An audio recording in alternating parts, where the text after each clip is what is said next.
Reverse 1999 is one of the most fun new gacha games I have played all year. And I know some of you are gonna leave comments saying, but Honkai Star Rail is better. And I'm not saying Honkai Star Rail isn't an absolutely fantastic game. And I'm not saying Honkai Star Rail isn't better to certain people, but this game has completely come out of nowhere and enthralled me more than any other gacha game I have played in the last 8 months. There are so many reasons why that is the case. On the one hand, the combat makes use of a card system.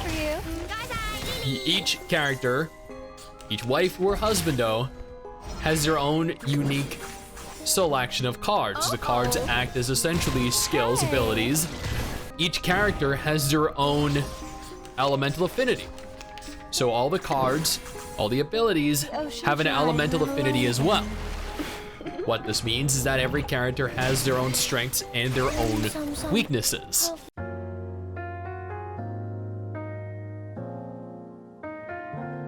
So every character has their own elemental affinity. And I use the term elemental affinity here because it's the easiest way of explaining it. But essentially, beast beats plant, which beats star, which beats mineral, spirit, and intelligence beat one another.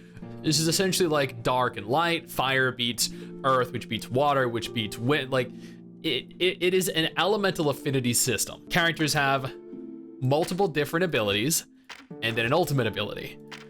Their abilities range from debuffs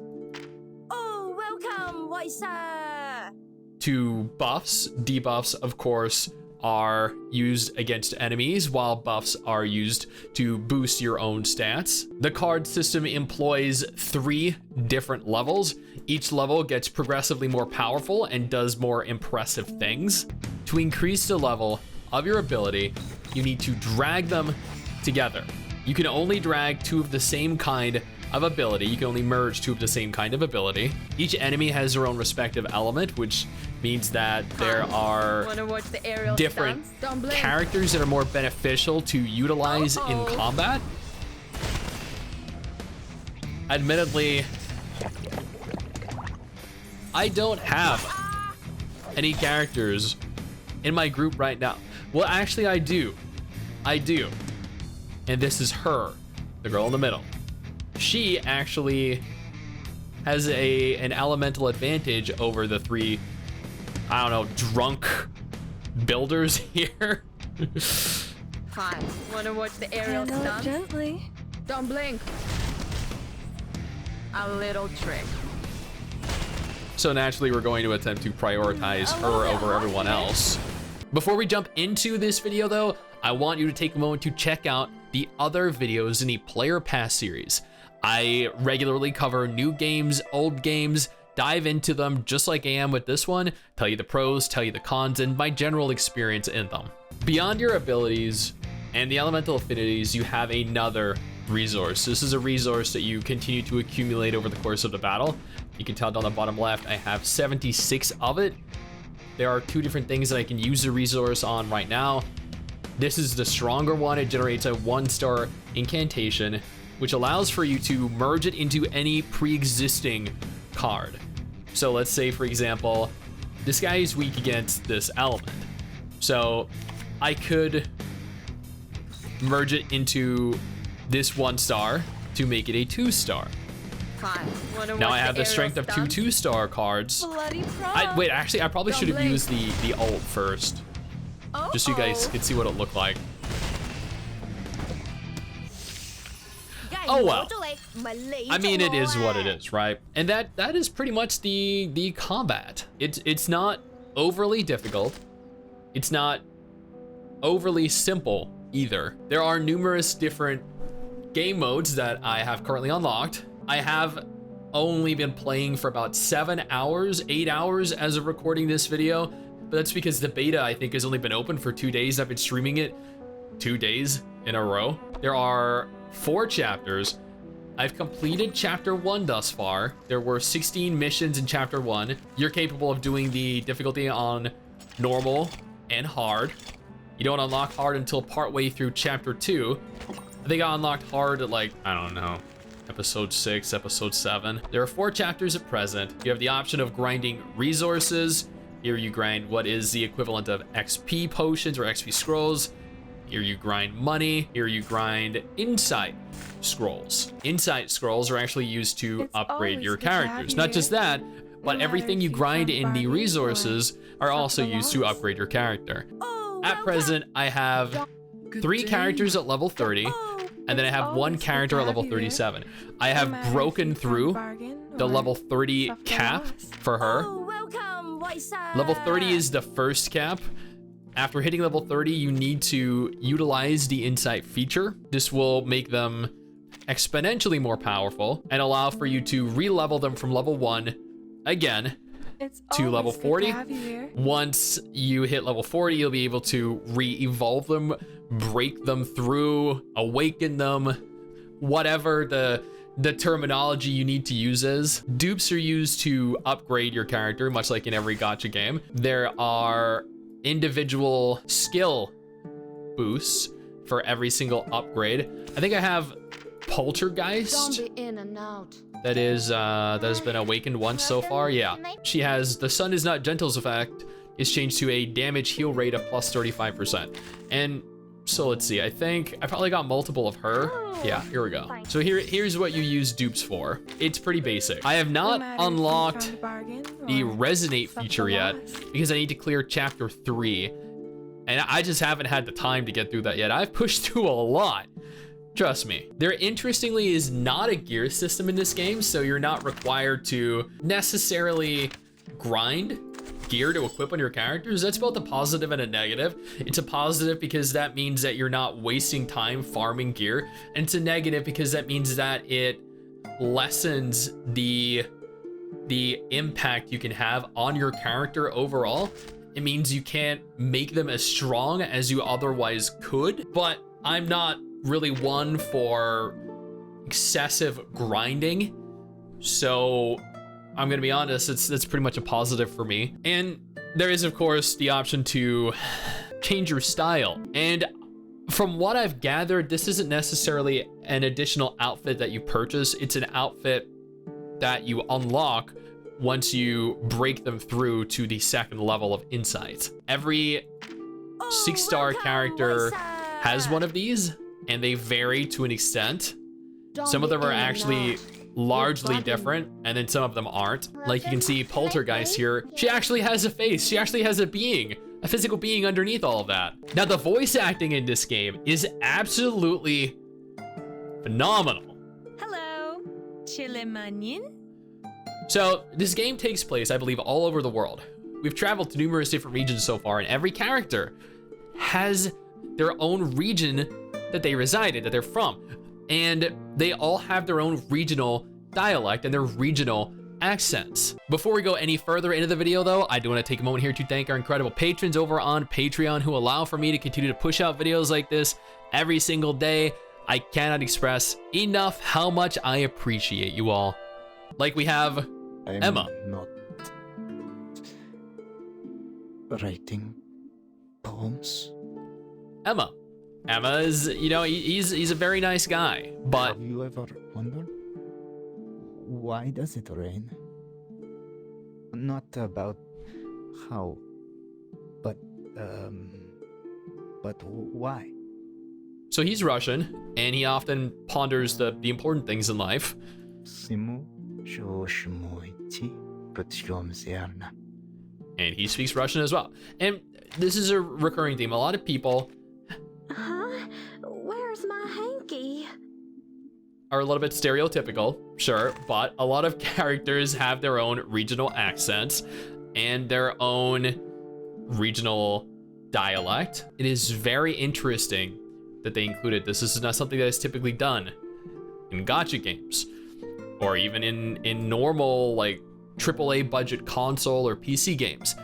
And the diversity of the characters is surprising in a good way. Like here we have Oh, finally what seems to be Samara caught, a schoolgirl caught in a TV. Here we have a floating apple. Here we have a donkey guy, Your serve. 115. Sputnik. 160. Please welcome our mysterious Onion. guest. We have You are a granted an audience with the Dali Arabian. I can't make this stuff up. Like, Oh, hey, my dear friend. these are actual characters. Hello, curious explorer. I hope what reflects in the mirror. This is will literally bring you a joy. glass shard called door. Welcome, my good friend. And this is a character called Miss Radio. So, very diverse selection of characters, and I am all for it. I think we have gacha games where you have big booba characters, where you have egregiously over-sexualized characters, and then we have this. We have a little girl in a blanket. We have a chick stuck in a TV, a floating apple. We have a little robot guy, a toy horse staying from a carousel. We have a spaceship abducting a cow, a little radio, and a piece of glass. And a lot of hot girls too, but Good day, my lord. I mean, You're too kind visiting. it is a very interesting game. I am very happy with everything I have played thus far. Now, while there are various different combat game modes, you also have the wilderness. The wilderness kind of functions like your typical base in gacha games, and where gacha games are typically just a base, and you might see like the image of your character or maybe one of your characters walking around. It's set, right? It doesn't allow for you to alter the base. You might be able to upgrade it, but it doesn't actually visually allow for you to edit it. This game does. This game actually allows for you to completely edit your base, and that is fucking insane. This shit is just, this is shit that just doesn't happen. Like, how, that is incredible. That is so cool. I have not played a gacha game that allows you to physically alter the very foundation of your base. I don't know why other games don't do this. Maybe it's too difficult, who knows? But, okay, in retrospect, putting a lighthouse there with a boat probably wasn't the smartest idea. What? Hold on, we can fix this, we can fix this. We can put the water here. Put this water there. We can pick that up, and then we can place it down here. Yeah. Okay, that looks better. That looks better. That 100% looks better. Place water down around it, and this will essentially allow for our ship to actually move around a little bit. So your base functions like a base does in every other gacha game, right? It continues to accumulate resources for you over time and increase the trust, your bond with your characters. So send the characters that you want to increase your relationship with. Make sure you are consuming the resources. They actually replenish pretty quickly. The gacha is decent. I wouldn't say it's good. So there is a pity at 70. Every 70 summons guarantees one 6-star character, and after getting that 6-star character, your pity is reset. Or getting a 6-star character, rather, your pity is reset, which means that if you get 43 summons and the 44th summon is a 6-star character, your pity immediately goes back to 0 and you start again. I feel like a lot of gacha games do that, so it's not out of the ordinary, but I do like it when pity carries over. I like being able to attain a max rarity character and not have my pity reset. The gacha rates aren't that great.